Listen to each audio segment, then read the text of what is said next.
Hello, it's Elliot here.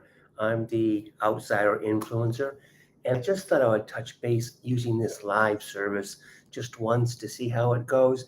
Um, I'm I'm really at a crossroads because I've been creating this content for some time now, and I like it. I mean, I think it's important, and what I want to do is, um, well, what I want to do is connect with people who maybe also feel like an outsider. That's my primary goal. And for those who don't even know what that means, or maybe they feel lonely, or maybe they feel outside the norms of the popular kids or something, I just want to say, hey, there's a way of going through life, of making things up as you go along and having fun and making your own choices and making that be a valuable thing all by itself. And that's really what I'm here doing because I'm at that point now where, I've lived the better portion of my life, and I've had a lot of fun. Some people think I've had too much fun, and I would say I'm retired, but it never was really a part of a thing that I'm retiring from, except for the thing that you have to always look for and find a job, which to me was mm, like the what do you call it? The bane of my existence is just that constant having to sell yourself. I just hated the idea of having to sell myself. Like I have to tell people how valuable I am in order for them to give me money. But eventually I would. I created a lot of art. I made a lot of money here and there. The Southern California Edison International bought hundreds of paintings of mine, and they put them in all their corporate headquarters. And I've been involved in opera and Shakespeare and advertising in Los Angeles and creative design in New York City. And I created a following of people and on the little island of Martha's Vineyard back when it was this raw, austere place to be when back when Ruth Gordon and Somerset Maugham, used to be around, and Walter Cronkite and Carly Simon and James Taylor and all those people. So I've seen the people. I met Joan Rivers in New York. I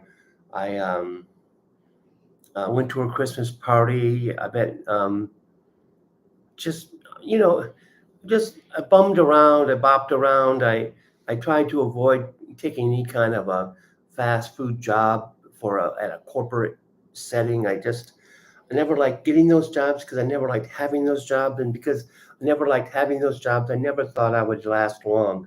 So why to go to all the trouble of getting a job like that if I was just going to get fired or walk off in a big huff, which is something as a younger person, I wouldn't be afraid of doing. Just like, this is ridiculous. I don't want everyone telling me what to do. I'm doing the best I can.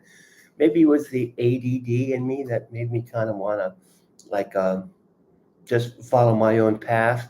And I guess it really doesn't matter. The fact is, that's all water under the bridge now. And I've had every different kind of job you can imagine, except for flipping burgers at a McDonald's or something. Um, Terrible jobs and fantastic jobs. I spent a lot of time in gardens, gardening, and I spent a lot of time alone in a shack on the side of a mountain with no running water and no power, just doing the Zen Buddhism thing for years and years, years and years. And I fancied myself as a writer. Periods of time I was writing and reading, and I always thought I was influencing, but because I was always a little ahead of the curve. People don't notice. They don't notice at the time if you're ahead of the curve because they just think, well, they don't know. They don't know what the curve is. So you can be ahead of the curve, like I was the first one amongst all of my peers to have a smartphone, and they're like, oh, that's weird. Why would he have that? And then like 5 years later, everyone has them, and then they slowly they get it. But when you get it, they just think it's weird, right? They don't think like, oh, and the first one, I had a YouTube channel 25 years ago. Uh, it didn't become anything because I didn't know what to do with it. But I was creating things. I was creating things. Always creating things, and acting and painting. And I had pop-up art shows before there was such a thing as a pop-up anything. Uh, I was famous for throwing wild parties. Uh, I, oh, I yeah, pop-up art shows, and I had my own TV show. Well, it was a cable TV show back when cable was uh, that was a thing. But it wasn't just a cable TV show, and it was kind of corny, but it was supposed to be. But it was a live cable TV show, and I had it's fun because you get like a following of people who are actually watching you on TV, including the people who you don't want to watch, who are the KKK people because they don't like gay people on TV having fun and doing crazy things, so they want to shut them down. So all the KKK people and the rednecks will eventually come after you if you are on television and you're outwardly out. That's not what they want in those uptight redneck neighborhoods like Martha's Vineyard was back in the day. Um, hate to say it, but it was very uptight. And so, you know, there's just a long and kind of a wild history there. And you may say, why? why? Why would I be interested in doing anything like you? Like, what have you ever done? Where's your fame? Where's your fortune? Where's all your money? Do you really want me to tell you about the money? About all the money? I made it. I made it, honey, and I spent it. Um, no, I was never an advocate for chasing money because the idea of chasing money to me, it's like selling your soul. I always felt like it was selling your soul to the devil. I like money, like when I would have it and would spend it, and it was great. I always like doing things a certain way, big parties, renting cases of uh, champagne glasses and champagne and flowers and food and uh, good times for everyone and great costumes and backstage excitement and behind the scenes and making films. I forgot about the filmmaking. It was a very dynamic, creativity based life. But there is something I wanted to mention. Speaking of money, I wanted to mention this, and I guess it's kind of a random blathering of who I am, what I was, what I did, etc. But I've been thinking about this stuff because I guess when you have a YouTube channel, you're supposed to kind of like say in like 2 seconds, like, oh, this is who I was, and this is this. Oh, I've made $1 million, and now I do this, and then I made that, and I wrote a book and everything, and now I'm on YouTube, and so listening to all the things I have to say. So thinking about that, I'm like, oh, I should come up with something to say. But my way of doing it's maybe a little bit slower than the usual people.